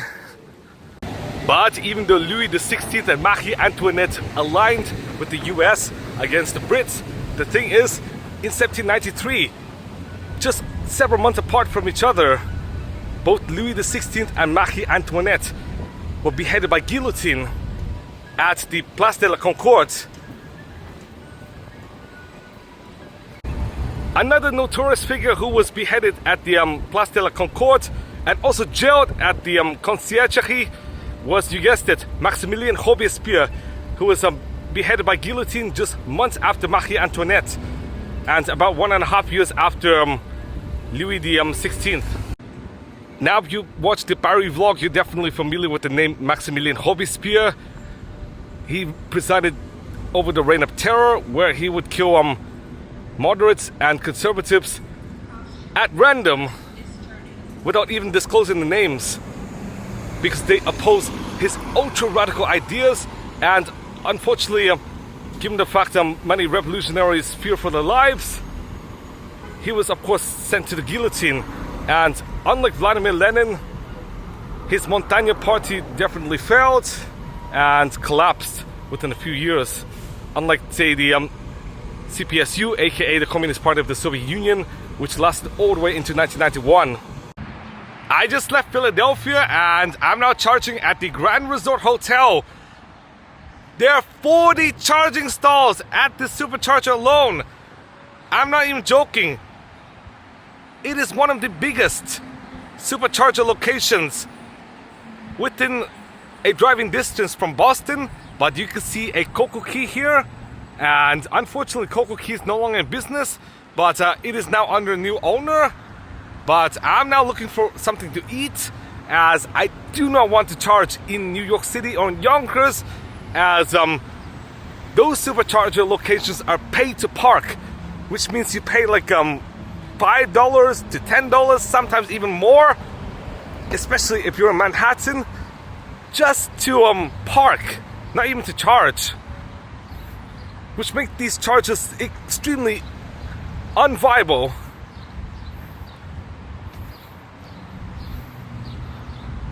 And plus, the benefit of charging here is, because there's so many charging stalls, you're probably never going to run through like congestion fees, unless if the capacity is full, which is rare.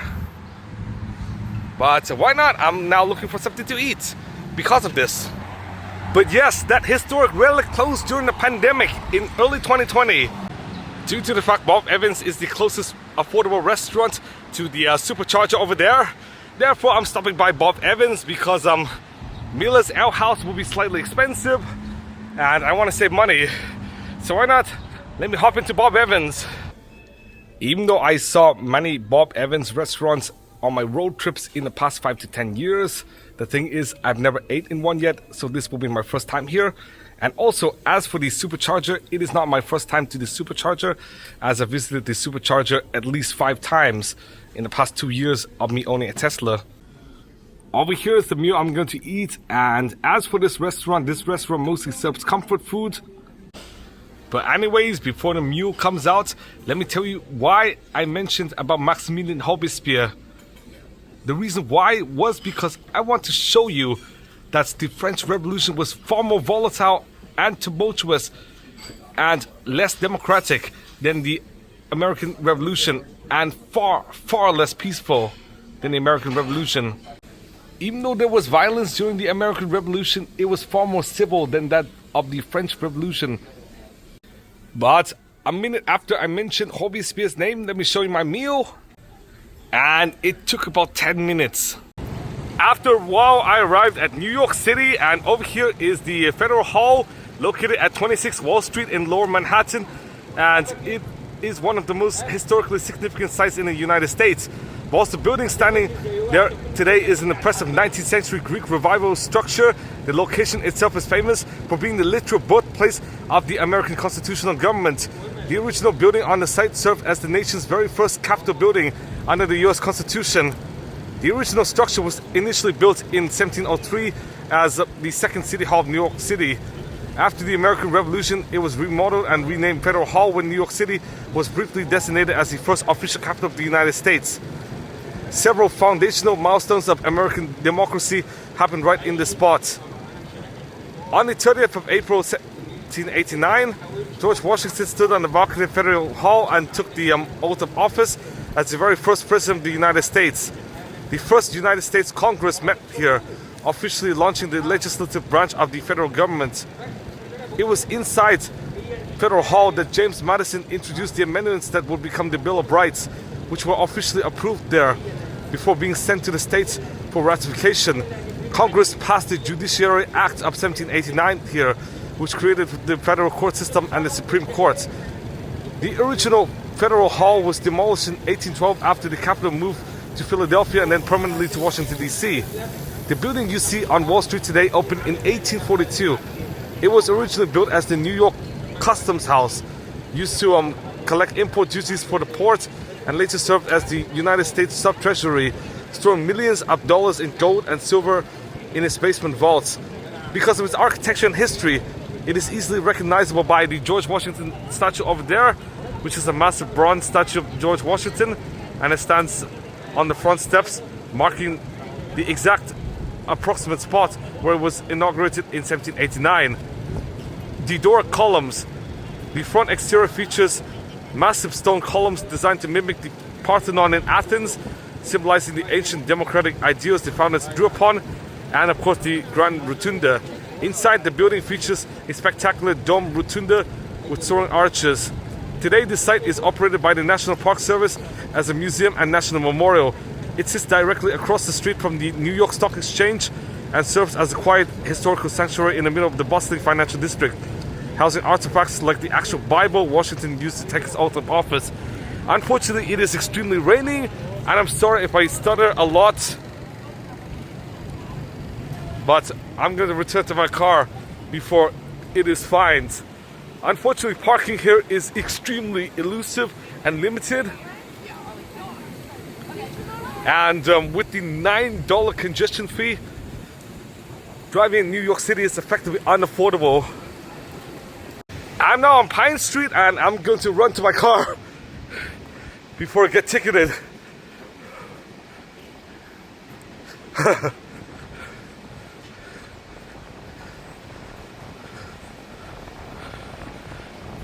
Luckily, my car was not ticketed.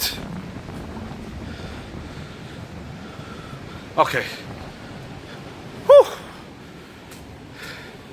Yeah, parking is extremely elusive in New York City, but as you guys can see, this city is very beautiful, and if you want to see the beauty of New York City, I recommend you visit Midtown, or of course where the World Trade Center is. After a while, I left New York and made a unilateral decision. I decided not to visit Saratoga Springs.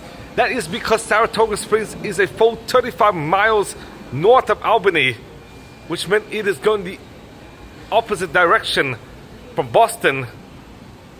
So therefore, I decided not to go. And plus, I calculated that even if I go straight from New York to Boston, I would arrive at Boston after midnight. If I were to add Saratoga Springs, I would add another 3.5 hours to 4 hours to my commute just because of a Tesla, and of course I account for supercharging time, so therefore I would add another 3.5 hours, despite the fact the real commute is an additional 2 hours 50 minutes. So I'm currently at this rest area in Darien, Connecticut, one of the most affluent communities in Connecticut, and I'm charging my Tesla, and let me show you the prices at this McDonald's.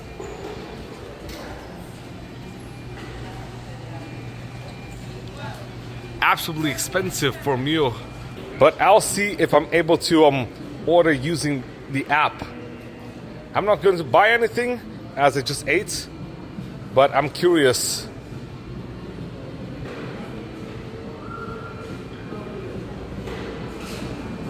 Luckily I could now order with the app, but a few months ago the app does not work at this specific location, and therefore you cannot purchase deals.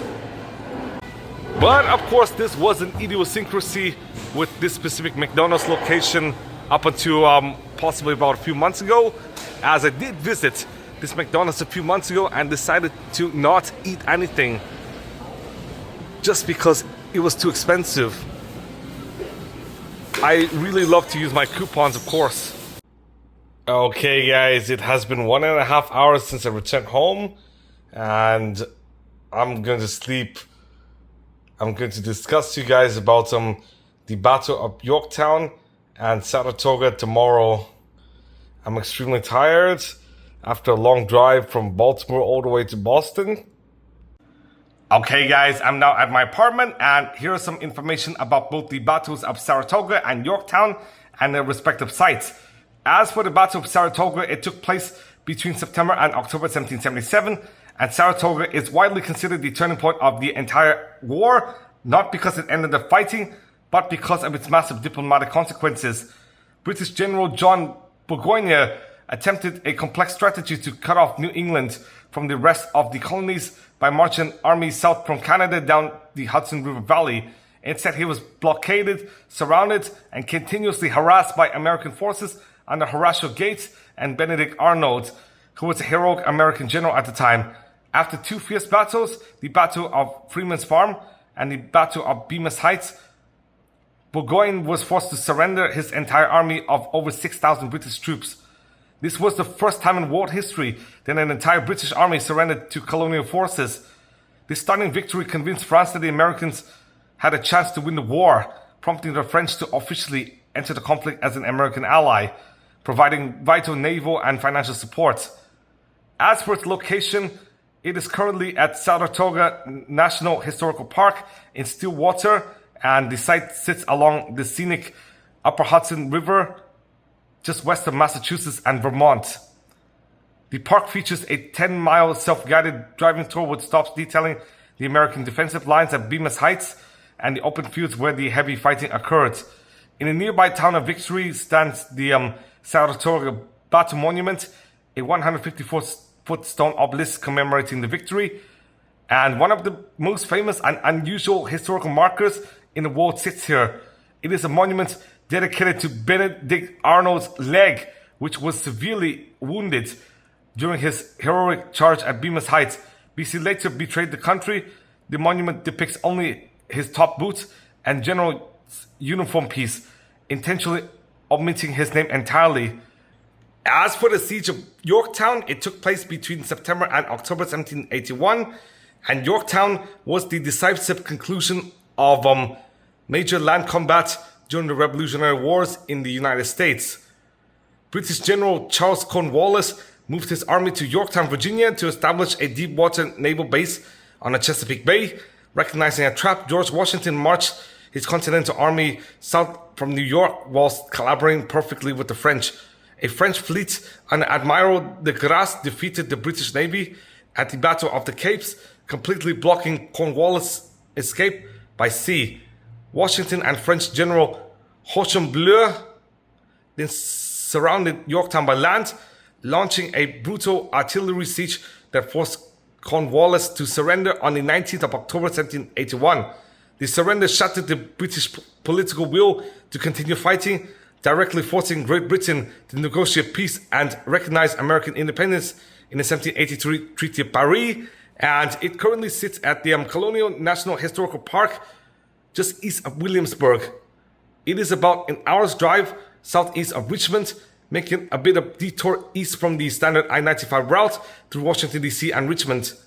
The battlefield is incredibly well preserved, featuring the actual grass-covered earthen fortifications, trenches, and artillery batteries used during the siege. Visitors can stand on redoubts 9 and 10, which were famously captured in a nighttime bayonet charge led by Alexander Hamilton. And standing near the edge of the historic town is the Yorktown Victory Monument, a towering white marble column erected by Congress to commemorate the alliance with France and the final victory. The historic village itself still stands, including buildings like Nelson House, a Georgian brick mansion that still has British cannonballs visibly embedded in its walls from the American bombardment. And there you go. That is all I have to talk about. Unfortunately, I could not go to either Saratoga or Yorktown, as they're incredibly inconvenient given my commute from Boston to DC. And I feel like they would be poorly optimized, but I want to tell you guys as they're extremely important. Thank you guys for watching. Please give a big thumbs up, subscribe for more videos. I'm gonna see you guys soon.